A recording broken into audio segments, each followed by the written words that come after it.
Hey everyone, welcome to an NFL video. This one we're going over my favorite plays, some strategy, and then you can build a lineup at the end of this video for the Sunday night showdown slate for the Browns versus the Rams game. Anyway, before we continue, if you could leave a like, and if you're new to the channel, please hit that subscribe button. It really helps me out, and I really appreciate it. You also follow me on Twitter at ChrisPinell16, and if you'd like access to all the spreadsheets I build for every single slate, links in the description below for my Patreon. I also have a Slack chat where you can hang out and ask me all the questions you want. Alright, so let's get into this slate. We'll pretty much just go down the list here. And by the way, I'm really looking forward to this game because I am a huge Browns fan. If you're new to the channel, you would know that. If you've been around a long time, you guys know that by now. But I will keep my bias out of this video, or at least I will try to.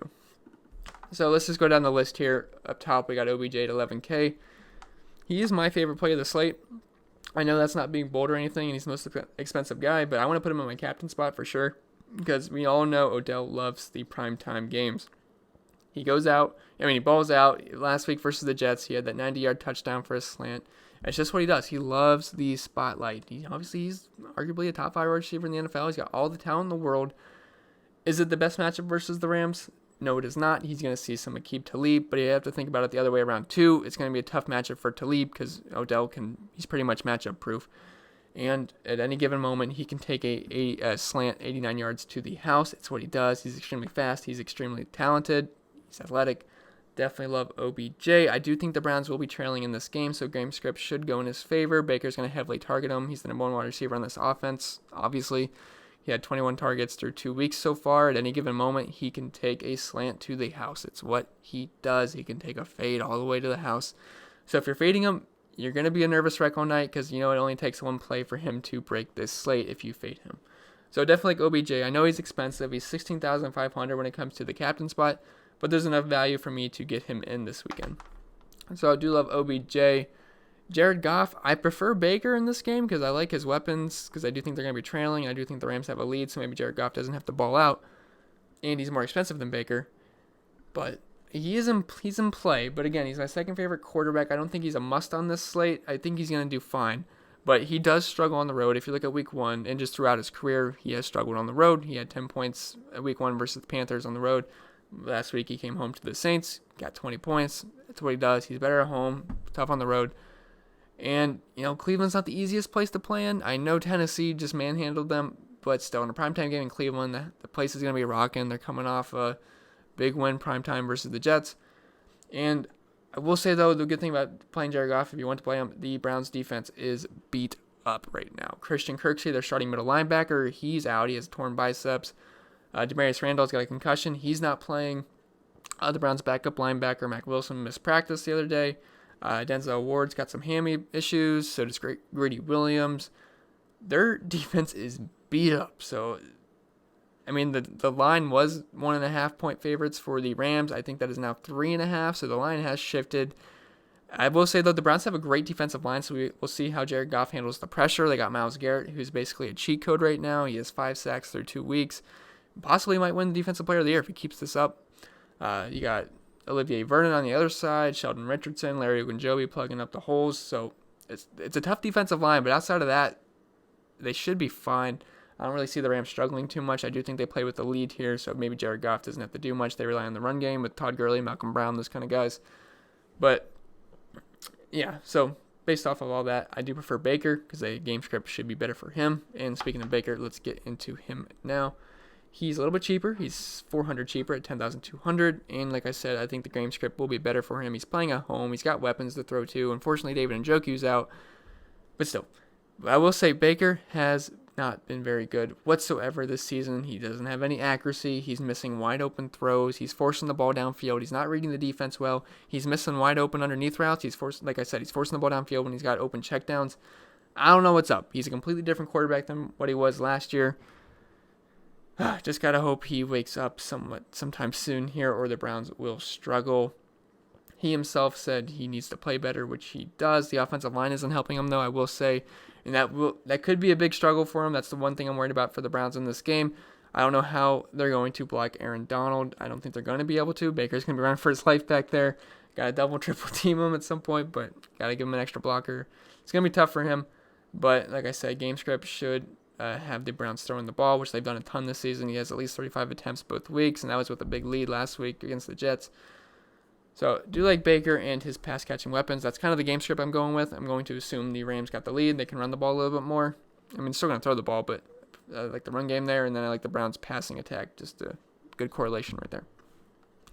Nick Chubb, like, he's a great running back, obviously, but the game script I'm going with, I'm not gonna have a ton of him. They keep taking him off the field on third down, which I don't understand. He's their best running back by far. He can catch the ball. He's had 8 targets through 2 weeks, 7 receptions. Hasn't done too much with them, but still, get your best players the ball. It doesn't matter how. Freddie Kitchens said they wanted to give him the ball more or get him on the field more. Eat both, which I don't understand when coaches say that because you're in charge of that. It makes no sense. So get Nick Chubb the ball more. He's always, a threat for a touchdown. He's the best running back. He's the goal line back. If they get near the 1 yard line, they're gonna run Chubb in. So I like Nick Chubb. He's not in the example lineup we're gonna build together, but he's definitely in play. But he's not really with the game script I'm going with. Todd Gurley, he actually is in the example lineup I like because I do think the Rams have the lead. They're going to rely on Gurley. Now, I will say he's not the running back he was last season. He's not going to get the same workloads. We were getting like 25, 30 touches last year. But he's also very efficient last season. But still, he's going to be heavily involved. He's going to get around 20 touches. They're going to be playing with the lead. He's one of the best talents in the NFL. It's just the knee issue. And the Browns' defense is battered up. So I do like Todd Gurley. Should get into the end zone. So I think he is in play at 9,600. If this was last season, he'd be the most expensive guy in the slate by far, but it is not because he's going to cede some carries to Malcolm Brown, who tends to get a series or 2 throughout the game. So I do like Todd Gurley, though. And Cooper Cupp, he's my favorite Rams wide receiver. If I had to pick between the 3 of them, he's the safest guy in my opinion. He's going to be heavily targeted. He's got the most targets through 2 weeks, 19 targets. He's got 12 catches. Last week, he went nuts on that 1 catch. Man, that was an awesome play. I'm sure you guys saw it. He got the stiff arm, he broke the tackle, ended up getting tackled on like the half-yard line, which really sucked because I have him in my season-long leagues because I love Cooper Kupp. He's going to be the heavily targeted guy. He's going to avoid Denzel Ward for pretty much the whole game.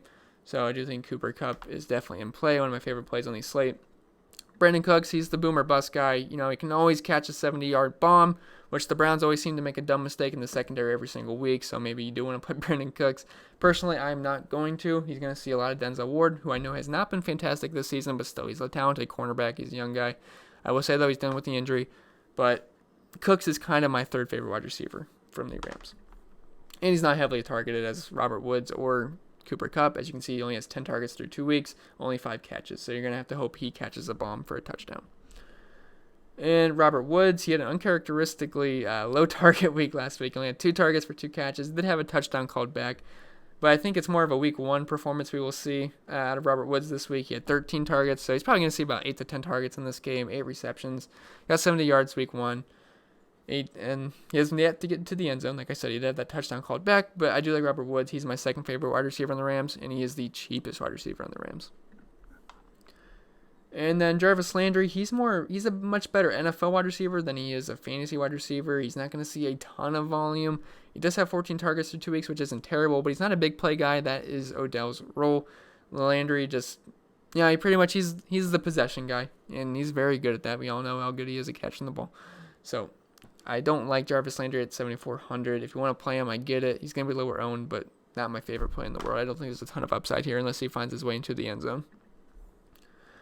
And Garrett Gilbert, like Bortles, can't play them. Rams defense and Browns defense, not too interested in either defense. Maybe I'm being a little biased there. The Rams might be able to they're going to generate a lot of pressure with Aaron Donald versus that Browns offensive line.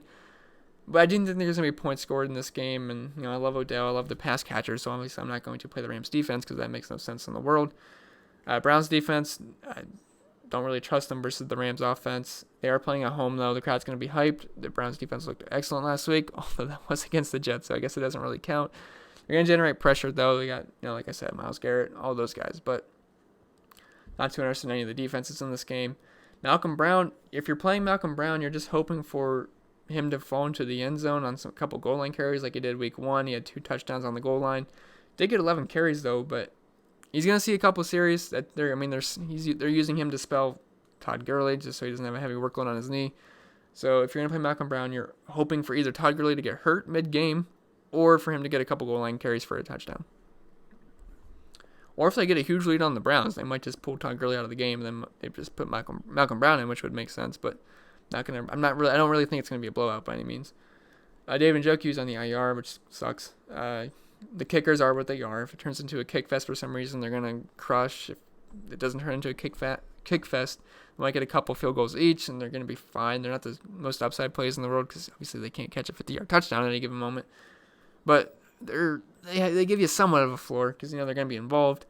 Rashard Higgins, I hope he plays. I know last week I said I loved him versus the Jets, which I did, but he ended up being out, which was a little surprising. I thought he was going to end up playing, but he did practice limited this week. And he has a great connection with Baker Mayfield. It's kind of like when, like I said about Jared Goff and Cooper Cupp, they got a great connection. Higgins and Baker got a good connection as well. He got hurt week 1, though. Didn't play week 2, but on the first series of week 1, he had 2 catches on 3 targets for 46 yards, almost got into the end zone. I like Rashard Higgins a ton at 2,800. I hope he plays. He's going to see the softest coverage out of all the receivers. Obviously, Talib's going to be with OBJ. Then Landry's going to see the second best guy. Then it leaves Higgins not running free, but we'll see the softer coverage, and Baker tends to look for him. So, do you like Rashard Higgins? He's got talent. Only 2,800. Gerald Everett, not really interested. Damian Ratley becomes in play. If Rashard Higgins is out, he will pretty much play that role, and then he will see the softest coverage. Last week, he had 3 targets, 2 catches, 50 yards. Week 1, 2 targets, 17 yards. He's going to be involved, and he does not need to do much to hit value. And like I said, I think the Browns are playing from behind, and they're going to have to throw the ball. And then Demetrius Harris, I like him a ton this week, actually. He is the new starting tight end for the Browns. John Dorsey brought him in, gave him a decently sized contract, so they're going to get him involved. He's not going to just be used as a blocker. So he's got talent. When he was on the Chiefs, he did score a couple touchdowns. I know it was annoying if you own Travis Kelce or any of the other Chiefs because then you get the random Harris touchdown. But he was on the field a ton last week. I believe he played around 76% of the snaps. Only got 1 target, though. But at only 1,800, if you can get you a cheap touchdown near the goal line, you're going to be pretty happy.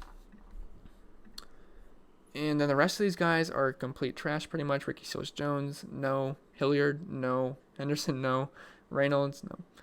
None of these guys are in play for me, and honestly, you do not need to dumpster dive this far. So let's just build a generic lineup together. It's not too much thought into it, but it makes sense for the guys I like and the game script I'm going to go with. So like I said, I love Odell in the captain spot. He's super expensive. He only leaves us $6,700 per each player, but it's definitely doable. And if I like Odell, I have to pair him up with his quarterback, Baker Mayfield. And then I like his weapons in Rashard Higgins, and then Demetrius Harris. So I'm just going a full Browns onslaught there, and then I want to roll with Todd Gurley because I do think the Rams play with a lead. I think he's going to find the end zone. He's going to see around 20 touches versus the Browns defense. I think he makes a ton of sense. That leaves us $9K left. I could go with any of the Rams receivers. I could also go with Jarvis Landry. But like I said, I love Cooper Cupp in this game. I think Cupp and Gurley are going to be the guys that do the most damage against the Browns. So I'm going to get those 2 guys in. Then I'm going to run it back with all the Browns guys. So anyway, guys, that's going to be it for the video. Remember to leave a like. And if you're new to the channel, please hit that subscribe button. It really helps me out, and I really appreciate it. You can follow me on Twitter at ChrisPennell16. And I'll see you guys in the next video.